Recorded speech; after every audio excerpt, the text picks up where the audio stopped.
Santa Clara County faces that class action lawsuit over the use of solitary confinement for people awaiting trial. They're innocent until proven guilty. But this man says he suffered brutal treatment in jail before a jury cleared him of any wrongdoing. 29-year-old Drew Johnson moved to San Jose after serving in the Army to care for his buddy, a fellow soldier, paralyzed in a rollover crash in Afghanistan. You know, this was my best friend who I went through the military with and went through the struggles of the service with. And, you know, now he's hurt. Johnson was caring for his friend and attending college until one October night, 2014. His civil rights lawsuit against Santa Clara County paints the picture.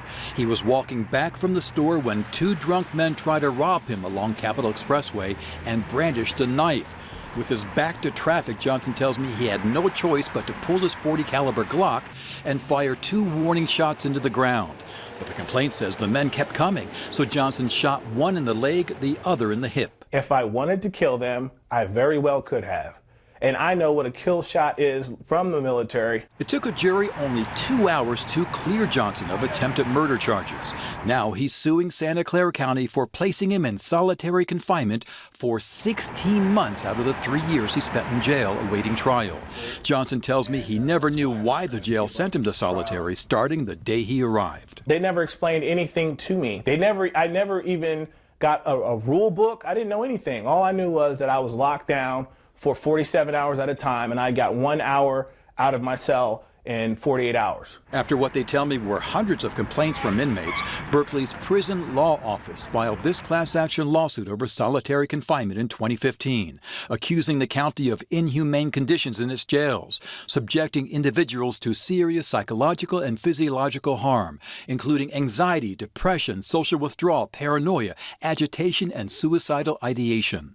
Lawyers involved in the class action tell me it's close to settling and that the county has made progress in the past few years, reducing the use of solitary confinement. Santa Clara County Sheriff Lori Smith, who runs the jails, declined an interview about the class action or Drew Johnson's lawsuit, saying through a spokesman that her personnel have worked tirelessly to implement a progressive set of jail reforms. Johnson's lawsuit also makes a startling claim that when he complained about all that time in solitary, guards beat him. They immediately cuffed me. As soon as I was cuffed, that's when they began to, you know, they beat me up. Johnson's lawyer has filed several other lawsuits alleging Santa Clara County Sheriff's deputies mistreat inmates. Some of the cases involve video like this. His lawsuit says Johnson tried to warn jail officials about one guard who would sadistically and maliciously abuse prisoners. I'm the one who wrote a grievance on Lubrin saying that if you don't stop this guy, he's going to kill someone. His lawyer says just 1 month after Johnson filed that grievance, Officer Jeray Lubrin and two other guards beat a mentally ill inmate, Michael Tyree, to death. The officers were convicted of second-degree murder. Attorney Bob Powell tells me the problems inside Santa Clara County jails run deep. Someone doesn't get killed in the jail in this kind of a fashion overnight. That is not just a one-off event. That is something has been going on for a long time to lead to the point where someone is murdered by physical punishment in a jail. Drew Johnson is back in college full-time, and there's one other piece of video I'd like you to see. That's his song, girl. That's my song.